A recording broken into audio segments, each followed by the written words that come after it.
Hello everyone, I'm Matt, and today we're going back 20 years to a time of Sonic Heroes, Motorola Razors, and Zakus that look like this.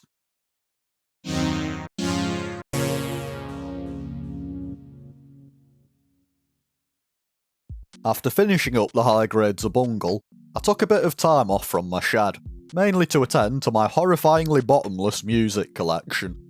I picked up a Sony Walkman recently, so no longer do I have to choose between shooting my videos or listening to music on my iPhone in the shed. That said, I did get a pair of Gunpla straight built, the Rising Freedom and Immortal Justice Gundams from this year's Mobile Suit Gundam Seed Freedom film. I elected not to film the builds because there's already quite a lot of videos on them out there, and it's just as well, because I admittedly found the builds a bit pedestrian. More so the Rising Freedom. Those stickers certainly didn't help. Now, the next video was supposed to be a change of pace, painting up a miniature of intergalactic political icon Count Binface. Unfortunately, it turns out I don't quite have the knack for painting whilst filming yet, so I had to put my surprise general election special on hold for now, and headed into my backlog instead. I stuck with the seed kits and all, by building the high-grade Zaku Warrior from Mobile Suit Gundam Seed Destiny.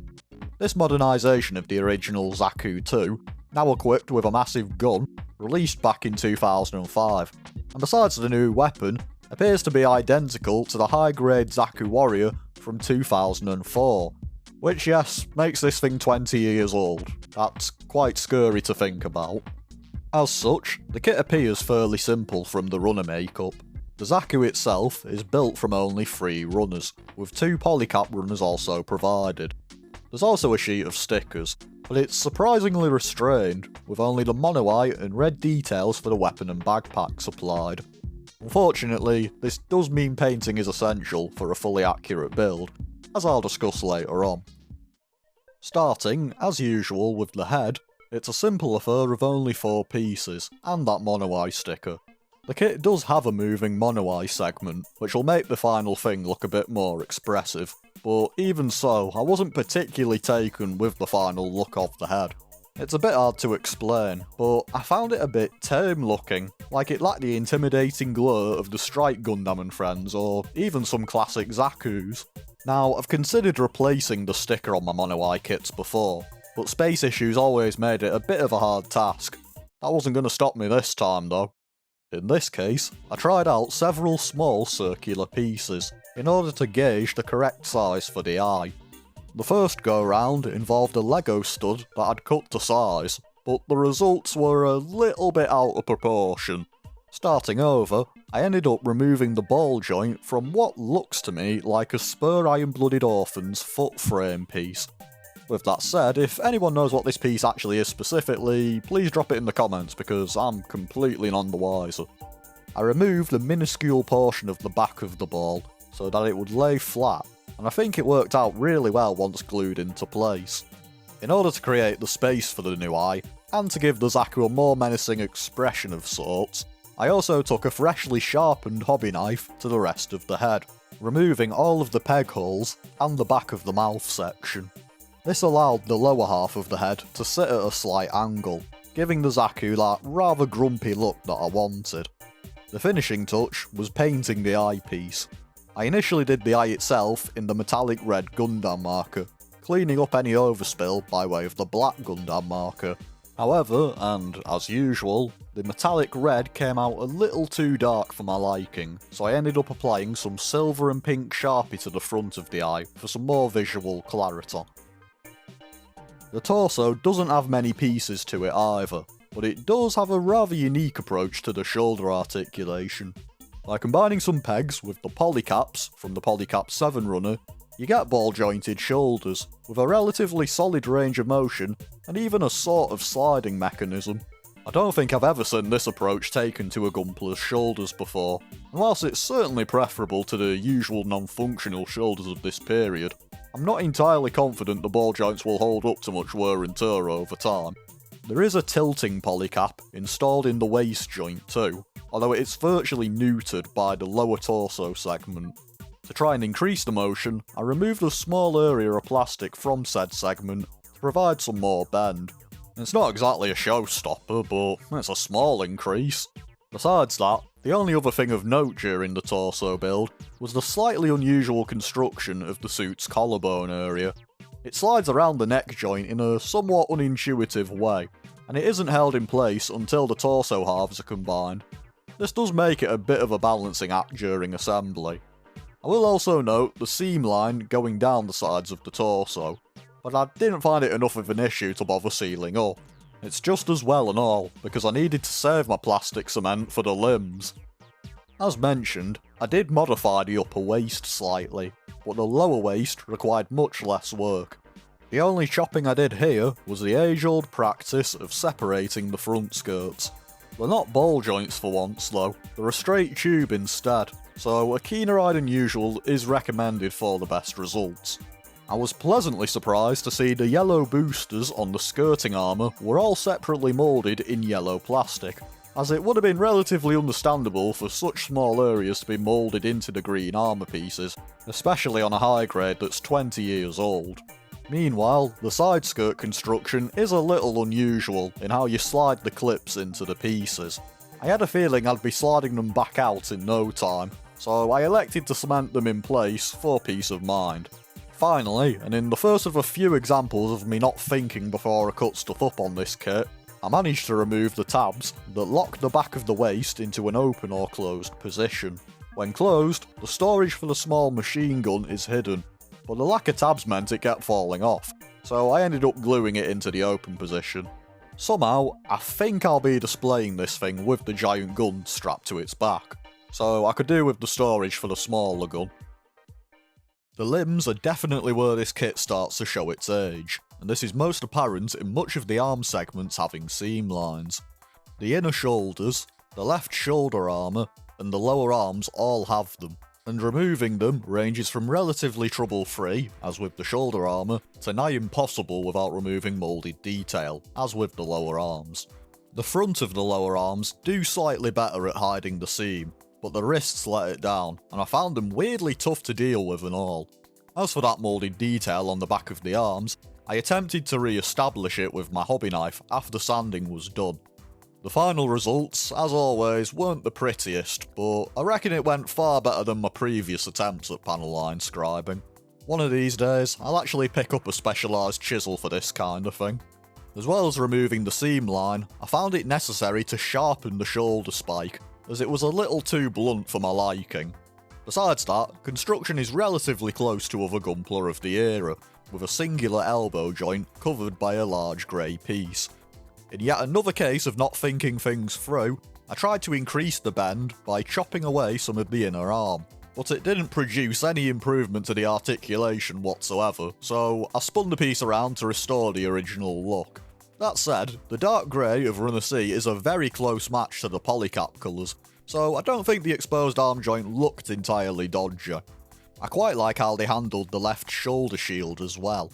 It possesses two ball joints, one for connecting to the shoulder, and the other in the actual shield, and there's a third ball between them for keeping the shield straight, while still providing side-to-side movement. This is handy for getting the shield front and centre in select poses, and likewise when it needs moving out of the way.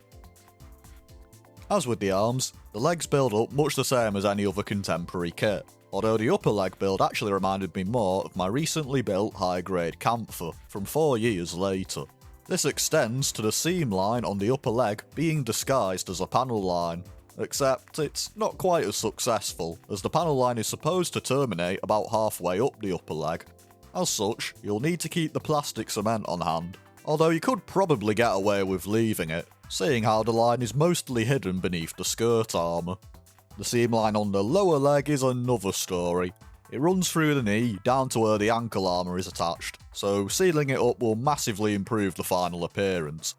Naturally, I had a fair bit of trouble getting the lines removed, and even when sanded to an inch of its life, a small line still remained. With everything assembled, it doesn't stand out too much, but it certainly drove me crazy for a while. Besides that, I found building the legs surprisingly well engineered for such an older kit.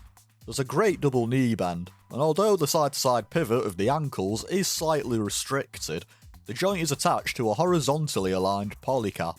allowing some fantastic back and forth motion.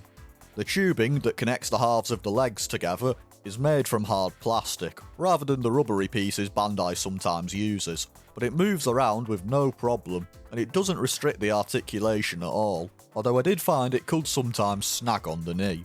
Speaking of articulation restrictions, I took a similar approach to the arms by snipping away some of the joint pieces, and it worked out just as well in that it didn't do anything whatsoever. Rather than spinning the piece around, this time I just glued some plastic onto where I'd cut, although I must admit the results when viewed from the back are pretty ghastly. And now it's time for a rewind to the beginning of the build, because I admittedly started the large cannon and backpack before much of the Zaku itself was assembled. This was because, in order to achieve full accuracy, it required a pretty decent amount of work doing to it. For one, seam lines. Seam lines everywhere, including on the rocket-like backpack cylinder. This does at least mean assembling the gun and backpack is a quick affair, with pieces sandwiching together and, as seen on many a Gunpla weapon, a flip-out handle included. The seam line removal wound up going really well, even before I'd primed the pieces, and that wound up feeling rather funny in retrospect when I remembered the pieces were all made from ABS plastic. My cement technically shouldn't have done anything, at least, going off prior experience it shouldn't have. The gun itself is constructed from 3 sections that clip together with no problem, folding up for storage, and it has a rather unique arm for connecting it to the backpack. It's very thin, but it has a joint in the centre for orientating the gun properly. Definitely an unusual way to do it, but it seems to work pretty well from my experience. There's also that red wire, which runs from the backpack into the top of the gun. I still had some varnish tube left from my high-grade camphor build, and it was red and all, so I popped it onto the wire and cut it to size. I could have done with making a cleaner entry point into the gun for the bulkier cable, but a bit of super glue stuck it closer and secured it in place and all. My biggest issue was with the colours, however. Although red stickers are provided for the gun and backpack, no white plastic or stickers are provided for either the top or bottom of the cylinder, and there's none for the sight or select portions of the gun either. Whilst not brilliant, I can understand why Bandai elected against retooling the original release's A-Runner for just a couple of extra pieces, and I can't imagine stickers would have adhered particularly well to the bottom or top of the cylinder either. To paint the gun and backpack, I initially primed using Citadel's Lead Belcher spray paint, followed by the Mechanicus Standard Grey and Mephiston Red base paints. I also utilised some white paint from Vallejo's Game Colour range. Unfortunately, it's an understatement to say I'm not the painter I used to be. When I wasn't over-thinning my paints and leaving dark pools everywhere, I was whacking it on too thick and leaving brush strokes all over the show instead. I did try using different sized brushes at points, but it didn't really do much, although I did find some imperfections could be somewhat reduced in severity by rubbing the painted area with a fine cloth. I figure this is akin to very, very fine sanding, and it evened out the multiple coats a bit. Also, I really should have primed in something a bit lighter, because trying to paint white onto the darker shades of Lead Belcher wasn't a fun time, something that's reflected in the rather uneven tone across those areas. All in all, I think I'll need a good chunk of practice before I take another brush to my Gunpla, which makes it convenient I've got a whole army of unpainted 40k Tyranids in my cupboard. Besides that giant gun, the Zaku Warrior's original loadout is also provided. The classic duo of a rifle, complete with that disc-shaped ammo clip, and a Heat Hawk, which is only one piece, and will therefore require some paint for the blade. I initially did this in metallic red Gundam marker, but as happened earlier with the eye, the results were pretty dark, so I ended up tracing the edge of the blade with the silver Sharpie, followed by the pink one. It's a pretty messy job. I've never had the steadiest hand when painting by brush or Gundam marker, but it definitely adds a bit more razzmatazz to the axe. As for that gun, it's made from a few more pieces than usual, with the classic disc-shaped ammo clip now able to swivel from side to side, as well as locking into its classic position atop the rifle. I quite like this approach, as it'll provide a bit of variety for those who want to army build with this kit. Besides that, it's much the same as all other Gunpla rifles, with a big seam line and a flip-out handle. There is also a small section beneath the barrel that is supposed to be painted white, Being ever the professional, I completely failed to clock it and I left it unpainted. Something that was also true of the inner vents on the back of the legs, which were supposed to be painted orange. Well done to me. One of my flow type Gundam markers is the dark green one, so I figured it was worth using it for this build, alongside my black Unipin pen on the dark grey and black pieces. It was a very quick kit to panel line as a result, although I did have to go back to certain areas like the shoulder armour a couple of times. To clean up, I used my plastic eraser, since my Gundam eraser pen seems to have given up the ghost. Fortunately, the eraser is a more than adequate tool for removing the excess ink. Using the flow type marker did mean top coating the kit with my usual varnish was a no-go, although I did give the left shoulder shield a blast with it for scientific reasons. Unsurprisingly, it went poorly. Instead, I gave much of the kit a light once-over with the grey gun primer balancer, reducing the shine of the plastic and the appearance of most of the sanding scratches. I also did some last-minute chroming for visual interest, specifically on the Zaku's mouth and leg vents, and the vents on either side of the large gun. The same goes for the small bombs that attach to the Zaku's side skirts, which are small enough that I nearly left them on the runner. As you can see, I didn't do the best job cleaning up the nubs on them either. And at long last, here's the completed high-grade Gunner Zaku Warrior, ready to take to the vacuum of space to blow up some Gundams or something. Whilst I did do a fair bit of work on the kit's visual appearance, I reckon the seam line removal, and perhaps the painting on the backpack, is the only essential job you need to do. The colour separation on the Zaku itself is excellent, and although there's quite a bit going on here, it doesn't feel busy or over-designed. There's a good balance of moulded detail, particularly on the weapons, so you get a pretty anime-accurate look that still holds up to more recent high grades, such as the revived high-grade Freedom Gundam from 2014. In all honesty, I actually prefer how the Zaku ends up looking to the Freedom. I blame the Freedom's slightly lanky proportions, as well as the face, which I've never been a big fan of. If they end up doing a 2.0 of the real grade, I'll definitely be interested. And whilst we're here, it'd be rude not to compare the Zaku Warrior to the original Zaku 2 from Mobile Suit Gundam. It's still recognisably a Zaku, of course, it's just a bit edgier and cooler looking. It's a bit like comparing the classic version of Sonic the Hedgehog to the more modern adventure era version. I wish I had a better reference point, but sorry guys, that's all I've got. The articulation of the Zaku definitely feels lacking compared to many kits on the market these days, but it does still have a bit more than I was expecting, particularly those unique ball-jointed shoulders and the solid double knee joint on offer. The drawbacks are par for the course on older Gunpla. The ball-jointed hips don't have much range, and neither do those single-jointed elbows. It's still enough to do a selection of poses, and I found the Zaku does a solid crouch pose too, but it'll definitely feel like a downgrade if you've been building more recent fur. The slightly doomed modifications I made throughout also affected the stability of the kit somewhat. It'll hold the poses without issue, but it's a bit easier to pull the head and limbs off the joints when manipulating them. Definitely not my finest hour. It's also worth mentioning that if you want to get the Zaku up on an action base, you're going to need one of the adapters. This is because there's no 3mm port or anything like that on the Zaku itself. The Zaku's main asset is of course its weapons, and even though it possesses that giant cannon, both the machine gun and heat hawk are still offered for slightly less over-the-top shelf action.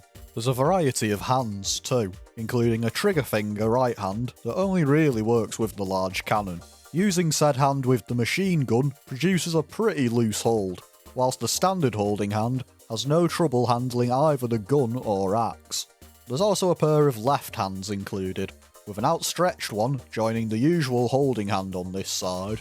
Unfortunately, the tab for the upper section of the latter sheared clean off the first time I disassembled it, so my Zaku won't be dual wielding anytime soon. That Gunner Wizard pack is a showstopper for sure, but there isn't much to say about it that I didn't discuss during the build, besides how it interacts with the finished Zaku. I found the easiest way to equip it was to remove the arm, sandwich the gun's trigger into the hand, and then reattach the arm, with the gun slung under the shoulder. Because of that positioning, various poses can feel a little out of reach at first, but the arm that connects the gun to the backpack works wonders, allowing the cannon to pivot from side to side without much trouble.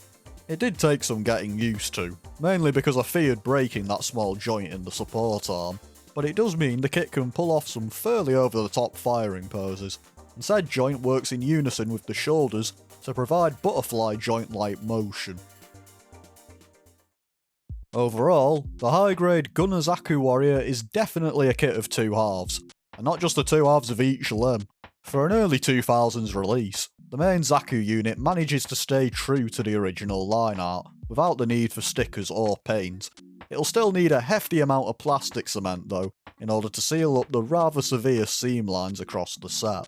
In terms of movement, there's some unique approaches taken to the joints for a kit that, whilst not the most agile thing around, is still able to pull off a fair few dynamic poses. For me, the kit's biggest issue revolves around its main selling point, the Gunner Wizard pack, which is lacking a fair bit of colour. Worse still, some of that colour and accuracy requires white paint, which is an absolute nightmare to apply. On the bright side, the finished weapon looks excellent, and it can move around a fair bit too, although it can initially feel a bit limited due to the unusual design. If you are in the market for a Zaku Warrior kit, I reckon this set is the one to go for over the standard Zaku Warrior. It doesn't cost much more, and even if you only want the standard Zaku Warrior then at least you've got a big gun for kit bashing. Alternately, the Luna Maria Hawk custom colours version of this set is available too, which I figure will be a more attractive proposition to fans of the anime. After this build, I've also learned to have a long think before hacking anything to pieces, seeing how my attempts to enhance the limb articulation here didn't really go anywhere. Anyway, that's all for the high-grade Gunner Zaku Warrior, a kit that certainly looks cool, but will need a fair amount of cement and sanding lobbed at it before it goes up against newer Gundam Seed model kits. Meanwhile, I reckon I've had a long enough break from the shed, so it's about time I get back in there and get building stuff. I was expecting my next video to be the much anticipated, by me, Modoroid Nerve Ash, but having cracked the thing open, I can say it's going to be a good while before that gets a video, so I imagine I'll probably get some more high grades sorted out, or something. Until next time, thanks for watching, and take care everyone.